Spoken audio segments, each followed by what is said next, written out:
பாஜக குறித்து அவதூறாக பேசிய சுயேட்சை எம்எல்ஏ சிவசங்கரனுக்கும் பாஜகவிற்கும் எந்த சம்பந்தமும் தொடர்பும் இல்லை என்றும் பாஜக தலைவர் செல்வ கணபதி திட்டவட்டமாக தெரிவித்துள்ளார்.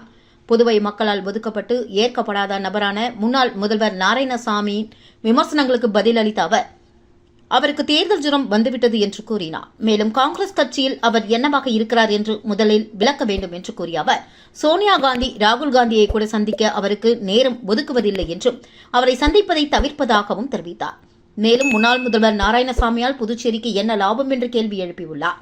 பாஜக வெற்றி நிச்சயிக்கப்பட்டு வென்று என்றும் 400 பாராளுமன்ற தொகுதிகளில் வென்று மீண்டும் மோடி பிரதமராக வருவார் என்று கூறிய செல்வகணபதி தங்களுக்கு ஆதரவு தெரிவிக்கும் சுயேட்சை எம்எல்ஏ சிவசங்கர் பாஜக குறித்து தவறான தகவல் ஒன்றை கூறியுள்ளார். அவர் பாஜகவை சேர்ந்தவரும் அல்ல, உறுப்பினரும் அல்ல. எனவே அவருக்கும் தங்களுக்கும் எந்தவித சம்பந்தமும் இல்லை என்று விளக்கமளித்தார்.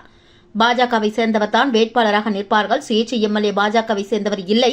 அவரை நம்பி எந்த ஆட்சியும் இல்லை என்றும் அவருக்கு பாராளுமன்ற உறுப்பினர் வாய்ப்பு கிடைக்கும் என்று நினைத்தது அவரது தவறு என்று சுட்டிக்காட்டிய பாஜக தலைவர் பாஜகவை சேர்ந்த 4 பேரை தேர்ந்தெடுத்து வேட்பாளராக அனுப்பியுள்ளோம். அதில் ஒருவர் தலைமை வேட்பாளராக அறிவிக்கப்படுவார் என்றும் குறிப்பிட்டார்.